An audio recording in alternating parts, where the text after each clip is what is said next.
Hi there. I'm Maris. And yes, you heard that correctly. My sister's birthday celebration was booked at my hotel without me ever approving it. She walked in with her fiancé's family, like she owned the entire building, then looked straight at the staff and told them to remove that homeless woman from the lobby. The homeless woman she was talking about was me. But somehow that still wasn't the worst part.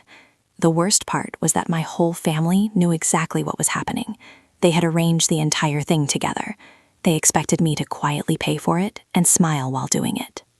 The moment I stepped onto the porch of my parents' house in New Orleans, that familiar pressure settled over my chest, the way it always did, like my body sensed the tension before my mind could even catch up.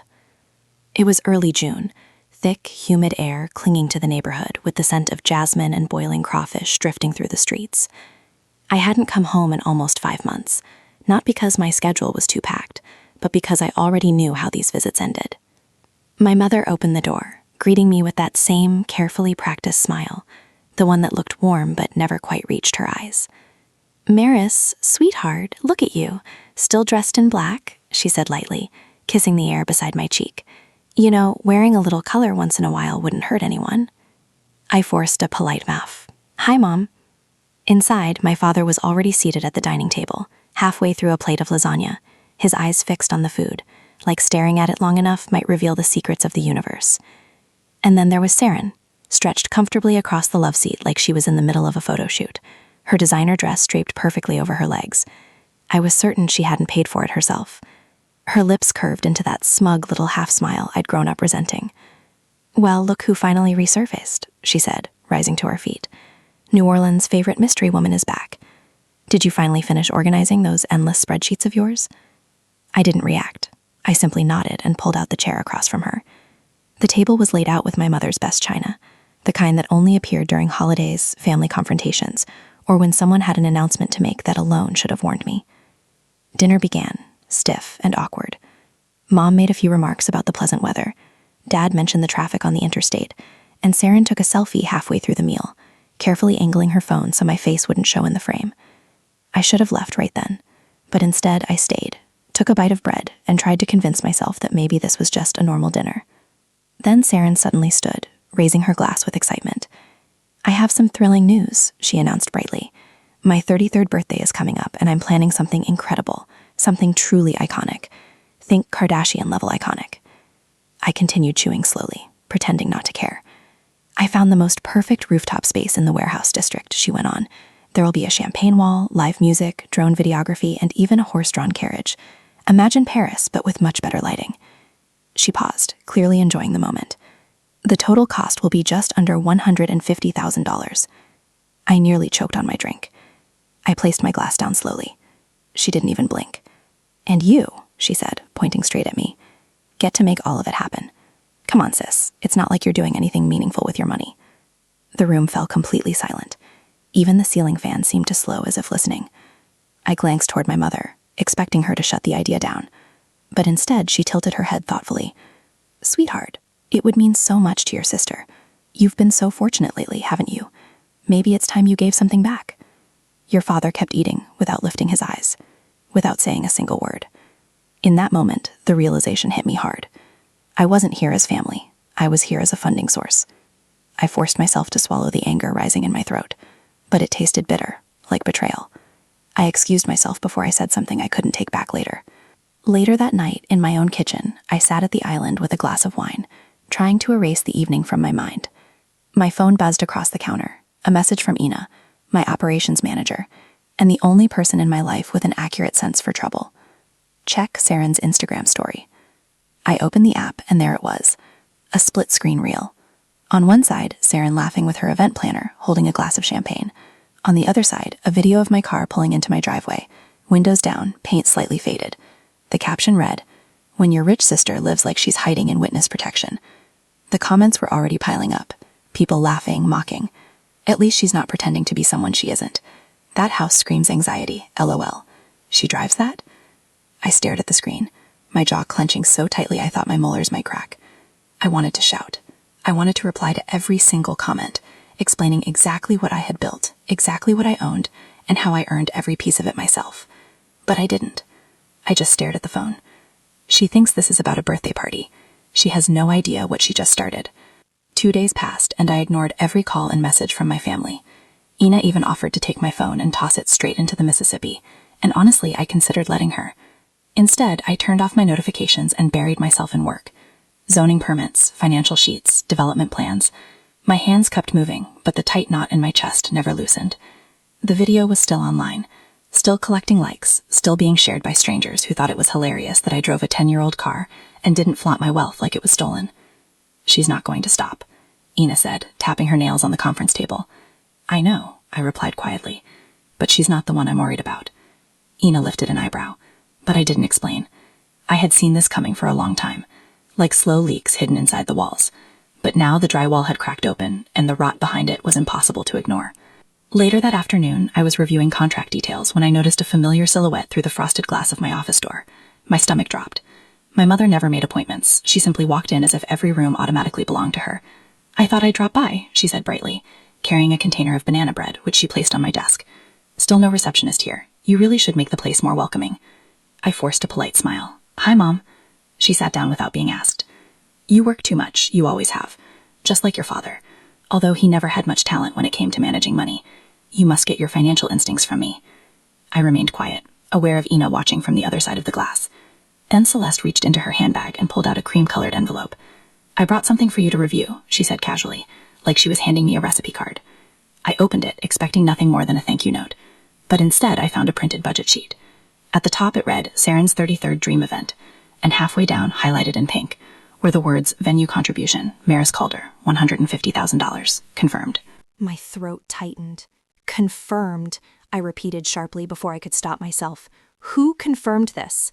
Celeste's pleasant smile didn't fade. "Sweetheart, let's not make this more complicated than it needs to be. You know Saren doesn't have access to that kind of money, and your father and I are on a fixed income now. She's your sister." I placed the envelope back on the desk carefully, as if it were contaminated. "She humiliated me online," I said quietly. "She was only being playful," my mother replied. "She mocked my life. She's just going through a phase." I looked at her in disbelief. "You're seriously asking me to pay for the party of the same person who turned me into a joke for her followers?" "I'm not asking," she said calmly. "I'm simply showing you the plan. You've always been the responsible one. This is what everyone expects of you." There it was again, that word. Expected. Not asked, not discussed, simply assumed. I picked up the container of banana bread and handed it back. "Thanks for the bread," I said evenly. Her expression turned wounded, like I had struck her. "Don't behave like this, Maris. You're making everything so dramatic." "I think you might be confused about what that word means," I replied. She stood, smoothing her blouse as if she had just finished negotiating a contract. "Let me know if you want the planner's information. She's wonderful, very boutique." Then she left, her perfume lingering in the air, along with that envelope on my desk. I didn't tear the paper apart. I didn't raise my voice. Instead, I walked to the window and stared down at the street below, realizing they hadn't even bothered asking. They simply assumed I would pay quietly. I stood there longer than I realized, motionless in front of the glass, watching nothing. The sun slowly disappeared, but I only noticed once the light was gone. Eventually, I turned off the office lights, walked through the silent house, and ended up back in the kitchen. The banana bread still rested on the counter, wrapped neatly in plastic like a peace offering. I stared at it as if it might suddenly speak. My mother used to bake that exact recipe whenever I got sick. When I was younger, I believed it meant love. Now it felt more like a warning label covered in sugar. I poured another glass of wine, opened my laptop, and tried focusing on work. Lease renewals, maintenance schedules, payroll, anything that didn't involve them. But my fingers never touched the keyboard. My eyes remained fixed on the glowing screen until the words blurred together. That was when the memory surfaced. I was 10 years old, lying in a hospital bed, thin white sheets scratchy against my skin, machines blinking softly beside me, the steady beeping echoing through the quiet room. I had caught some infection that kept me there for more than a week. My mother stayed beside me every night, curled awkwardly in the stiff recliner, wrapped in her coat, breathing quietly. "You're the reason I'm strong," she whispered one night, brushing my hair away from my forehead. "You saved me from myself, Maris." I remember blinking at her, small and frightened. The next evening, I overheard her shouting on the phone with my father, furious. He hadn't brought the correct insurance paperwork. "We sacrificed everything for her," she snapped. "I quit my job, Martin, and you're working night shifts like a mule. I don't care what it costs. We are not leaving her in some awful facility." When she hung up. When she turned back to me, smiling sweetly, like nothing had happened. "We gave up so much for you, sweetheart. Just promise you'll never forget that, okay?" I was 10 years old, and I nodded. Believing it was love, devotion, protection, I had no idea it was really a contract. My chest tightened in the present, sitting alone in a quiet kitchen with a freezer full of frozen dinners, and no one asking how I felt, only what I could provide. They never ask, they assume, and if you refuse, they remind you of what they've supposedly done for you. Guilt was always the bill they sent whenever I hesitated. I began remembering all the other moments too. The college meetings where I was expected to understand that Saren's creative journey meant switching majors while I worked night shifts. Holidays where my gifts were greeted with, "Wow, not bad for someone without a husband." Every sacrifice demanded gratitude, except the ones I made. I opened a draft email I had written earlier to my mother. Something gentle, something diplomatic. "I appreciate you stopping by today. I just wish things had been handled more openly." I highlighted the entire message and deleted it without hesitation. Then I walked to the window, opened the door, and placed the banana bread inside, between a bag of frozen peas and an old bottle of vodka. I shut the freezer slowly, without blinking. "I'm not your debt to collect," I whispered. "I'm not your redemption story." I didn't cry. I didn't smile either. But for the first time in a long time, I felt something solid under my feet. I used to think being needed meant being loved. Now I'm not so sure. The next morning, I was back at my desk downtown, early as usual, before the coffee shop across the street even turned on its lights. I hadn't slept much, but I didn't feel tired. I felt sharp, like my body had decided it was done wasting energy on emotions and was ready to move in straight lines only. My inbox was full of the usual client inquiries, floral vendor confirmations, inquiries for fall weddings, but none of it really held my attention. Then Ina walked in holding a manila envelope like it might explode. "Courier dropped us off 10 minutes ago," she said, her tone flat from Saren's fiancé's assistant, labeled urgent. But guess whose name it's addressed to? She dropped it on my desk. It had my full name printed in elegant serif font, just under the embossed words, Monroe Events Group. I opened it slowly. Inside was a thick, glossy contract packet. Heavy paper, gold trim, tabs, very Saren. It looked like a standard reservation agreement for a venue I'd never heard of, the Imperial Deck House, one of those overpriced rooftop venues downtown. They'd penciled in a family contact section, and there it was, Family Financial Liaison, Maris Calder, signature required. It didn't make sense until I flipped to page 6 and saw it, small print, tucked into a subclause under liability adjustments. In the event the primary booking party fails to remit payment in full within 30 business days, the listed family contact assumes responsibility for all unpaid balances, fees, and penalties, including legal and collection costs. I blinked, read it again, and then I laughed, short and dry. "She really thought I wouldn't read this," I said aloud. Ina crossed her arms. "She thought guilt would sign it for you." My fingers curled slightly around the contract, not enough to crumble it, but enough to feel it press back. I didn't speak for a while. I didn't need to. I slid the whole packet into my lower drawer and labeled it in my head, evidence. "You know," I said, "if she put this much effort into managing her own finances, she wouldn't need a backup wallet with my face on it." Ina raised an eyebrow. "Want me to shred it?" "No. Let her wonder." I opened my email, composed a new message, and addressed it to Monroe Events Group's assistant. No greeting, no warmth. Subject, re-contract request. Body, we do not process documents submitted through emotional channels. All future communications must be routed through our legal department. Unsolicited contracts will not be acknowledged. M. Calder. I hit send. Then I opened my calendar, scrolled to next week, and created a new recurring event. Title, Monitor Financial Setups, Family. I stared at the screen for a moment longer, then whispered to myself, "That's the last time they catch me off guard." This wasn't heartbreak. It wasn't betrayal. Not anymore. This was business. And in business, I don't scream. I won't scream. I'll build a wall so high they'll feel it in their bones. Saturday mornings at Somerset used to be my calm, quiet walkthroughs, clipboard in hand, checking the linens, lighting, and flower deliveries, like a conductor tuning an orchestra before the guests arrived. But this morning, as I moved through the marble foyer, I felt it, a current in the air. Something was off. Ina trailed behind me with her tablet, double-checking the system updates. She paused near the mirrored hallway and squinted at the screen. "Did you approve the white gardenias for next weekend's VIP?" she asked. "No," I replied. "I haven't touched next weekend's calendar." Her eyebrows pulled together. "Well, someone did. The request is in along with ice sculptures, imported candles from Provence, and a special sound permit for live music." I walked over, scanned the entry. Client name, SC3 initials. That instantly tightened something in my chest. "She wouldn't," I said, more to myself than her. Ina tilted her head. "She might." We headed straight to the booking records in the back office. I logged in, bypassed the third-party event manager system, and there it was. Somerset Grand Lux package, booked via external agency. Date, Serene's birthday weekend.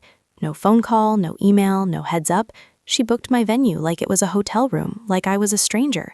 "She's trying to force your hand," Ina said quietly. "If the part's already moving forward, you'll look petty canceling it." It was smart, desperate but smart. I didn't speak. I opened the security camera archive from the evening before, and there she was, Serene, in heels far too high for cobblestone, strung across my ballroom like it was her stage, laughing, gesturing, talking animatedly to a wedding planner I didn't recognize. Her hands flailed dramatically as she pointed toward the terrace, spinning in a full circle to show off the vibe. "She's acting like she already owns the damn place," Ina muttered. I leaned back in my chair, crossed my arms. My eyes didn't leave the screen. "She thinks I won't touch her in public." Ina stayed silent, knowing better than to interrupt that kind of stillness.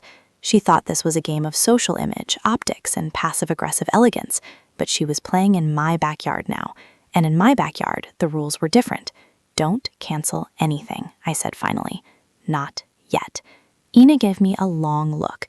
"You're letting her go through with it?" "I'm letting her bury herself." I opened a blank folder on my desktop, SC Unauthorized Booking, then a subfolder, Communications. "Document everything. She wants this party to be her crowning moment," I said, eyes narrowing. "Let's make sure she earns every inch of it." Ina smirked. "You want a paper trail? I want a mountain." We walked back out to the foyer. Staff were setting up for a bridal brunch, unaware of the war quietly unfolding behind the scenes. This was no longer about candles or contracts. This wasn't about a birthday. This was about who owns the name on the gate. It was a Wednesday afternoon. I was working from my home office. Windows cracked open just enough to let in the scent of gardenia from the front yard. For once, I'd found rhythm again, sorting contracts, editing floor plans, sipping my second coffee in relative silence. Then my phone buzzed. "Ina, you might want to check ballroom camera 3. It's happening." I didn't ask what she meant. I clicked into the live surveillance feed without hesitation. Somerset's ballroom flickered onto my screen, crystal chandeliers gleaming, gold-trimmed sconces casting soft light. And then I saw her, Serene, storming across the floor in 5-inch stilettos already mid-rant. "This is the color scheme? Are you serious right now? This looks like a middle school prom." She waved her arms at the decorator, who stood frozen next to a half-finished centerpiece. The florist beside her winced as Serene tore a rose from the arrangement and flung it to the floor. "You call this luxury? This is depressing. My followers are going to drag me for this." A young staffer walked by, arms full of linens. Serene snapped her fingers. "You, hey, linen girl, that's not the fabric I ordered. I swear, is anyone here literate?" The girl paused, startled. English clearly wasn't her first language. She gave a timid smile and kept walking. Serene rolled her eyes. "Unbelievable. You let amateurs run this place?" And then she did it. She grabbed a clipboard from the table, scanned it, and slammed it down hard enough that it flew off and clattered onto the marble floor. I didn't flinch. I didn't even blink. I just watched. That's when Ina stepped into frame. Calm, spin, straight expression, unreadable. "This is a private venue under contract," she said clearly, her voice cutting through the chaos like a blade. "Our team deserves to be treated with professional respect." Serene turned slowly. Her eyes scanned Ina like she was a bug on a windshield. "Oh, please, spare me the lecture. Do you even know who I am?" Ina didn't hesitate. "Do you?" For a beat, the room went still. Serene scoffed and turned away, muttering something about ungrateful staff and having my lawyer on speed dial. But I wasn't listening to her anymore. I'd heard all I needed. I leaned back in my chair, watching the final seconds of the footage as Serene stormed out of frame. I clicked rewind and played it again, then again. Her voice, her face, her entitlement, all recorded. I minimized the video and opened a folder, already waiting on my desktop. Incident response. Inside it was one file, Client Policy Section 3.2, Grounds for Termination and Ban. It was clear as day. Hostile behavior towards staff, defamation of venue, willful property disruption. All of it. Every checkbox. I clicked and dragged the video into the folder. She thought she was playing a private game of pretend, but she gave me everything I needed without even realizing it. She gave me everything I needed without even realizing it. 2 days later, the Somerset ballroom looked like a magazine spread. Orchids lined the marble banisters. Golden chairs flanked ivory linens. The chandeliers sparkled like they knew what was coming. Serene waltzed through the arched entryway like a movie star on set, all hip sway and breathy laughter. Beckham trailed behind her, quietly attentive but distant. His parents, Eloise and Winston Monroe, walked with slow, deliberate steps. You could tell they were the kind of people who measured rooms by how the air moved in them. Serene pointed at the grand staircase. "Isn't this perfect? It screams legacy." From my office upstairs, I watched everything through the security feed. Ina stood near the entrance, greeting them with flawless professionalism. She looked up briefly toward the camera and gave the slightest nod. Time. I adjusted the cuffs of my navy blazer, straightened my spine, and waited. Down below, Serene launched into one of her monologues. "The chandelier gleaming, imported from Austria, custom designed. The owner works with high-end clients, very exclusive." Eloise tilted her head. "And who's the owner?" Serene smiled too wide. "We have connections." Winston folded his hands. "So you don't know?" Before she could fumble out another dodge, Ina stepped forward and pressed a button of her tablet. The ambient music cut. Silence blanketed the room, and I began to descend. My heels clicked against the marble steps, steady and sharp. Every eye turned. I paused at the halfway point, met Serene's gaze, and offered the faintest smile. Then I continued down. "Welcome to Somerset," I said, holding out my hand to Eloise. "I'm Maris Calder, the owner and creative director of this estate." Winston blinked. Eloise raised a brow, but her eyes flickered with interest. Not offense. Serene, she looked like someone had pulled the floor out from under her. "You own this place?" she coked. "But you live in that tiny house." I turned to her, calm and clear. A smart businesswoman doesn't wear her assets on her sleeve. She builds them brick by brick and lets them speak for themselves. Eloise smiled slowly. How refreshing. I was beginning to think nobody under 60 believed in discretion anymore. Winston nodded. "Impressive, Miss Calder. Very impressive." Beckham looked at me with a different kind of expression now. Not pity, not confusion, recognition. Serene stood frozen, her mouth slightly open, trying to summon something to say. Nothing came. I didn't gloat. I didn't lean in. I simply turned to Ina. "Please escort the Monroes to the East Terrace," I said. "I'll join them shortly." Ina nodded and gestured gracefully toward the corridor. As they moved, Serene lingered behind, her breath shallow, fists clenched. I didn't even look at her when I passed. For the first time in my life, I didn't need them to clap. I had the floor. We moved through the terrace slowly, deliberate and unbothered. The Monroe family admired the grounds with a kind of practiced elegance, nodding thoughtfully, speaking sparingly. Eloise pulled me aside near the fountain, as Serene tried and failed to reinsert herself into the conversation. "You built all of this?" Eloise asked. "From the ground up?" I said. She took a breath and gave me a look only women with experience know how to give, an assessment and an affirmation all at once. "You're exactly the kind of woman our family respects. Quiet strength, real results." Serene's voice rang out from behind us. "Wait, Eloise, can we talk?" She sounded small. For the first time since childhood, she sounded like the younger sister she actually was. But Eloise didn't turn around. Winston approached a moment later, placing a firm hand on Beckham's shoulder. "You may want to reconsider your priorities," he said to him plainly. Beckham looked at Serene, then at me. He didn't speak, but his silence said everything. It was a silence that didn't protect her. It exposed her. Serene broke down in the hallway as they walked away. She pressed her back against the mirrored wall and slid to the floor, her makeup smudging, her voice cracking in a half sob. I didn't stop. I didn't gloat. I walked right past her, head high, heels steady, pulse unreadable. That night, I returned to my home and turned every light off except the kitchen. The silence was different now. It wasn't empty. It was earned. I was sipping tea when my phone buzzed. A single text from my father. "Can we talk?" I hesitated, then hit call. He answered immediately. "Hi, Princess." I didn't reply. "I just think maybe don't push things further, okay? It's still her birthday week." That was it. That was the thing he needed to say. Not "I'm proud of you," not "you handled that with grace." Just "don't make waves. It's her week." I laughed quietly into the phone. "I stood there," I said. "I stood right in front of you all, and you still didn't see me." He sighed. "It's not like that." "It is exactly like that," I said. "It always has been. Look, we just want the family to stay intact." I cut in. "It's never been intact. It's been built around Serene like a house of cards." He didn't deny it. "I'm not mad," I said, suddenly calm. "I'm just done." He paused. "You don't mean that." "I do." I hung up. Then I slid the phone into the drawer beside my sink and closed it gently. Outside, the lights of New Orleans blinked against the darkness. Distant music floated in from a jazz bar a few streets away, the kind of song that makes you ache and breathe at the same time. I watched it all, not waiting for someone to show up, not hoping someone would call back, just breathing. I didn't lose my family. I just stopped asking them to show up. 2 weeks passed. No headlines, no apology, just quiet. The kind of quiet that didn't echo, it settled. I was sitting at my kitchen table, sorting contracts and sipping lukewarm coffee, when I noticed the email subject line. "I'm sorry," from Martin Calder. I clicked it before I could talk myself out of it. "You were right. I should have stood up. I'm sorry, Dad." That was it. No buts, no passive-aggressive deflection. No, but you know how your sister is. Just a single sentence. Late, but clean. I read it 5 times, then I deleted it. But I smiled when I did. Somerset hadn't slowed down.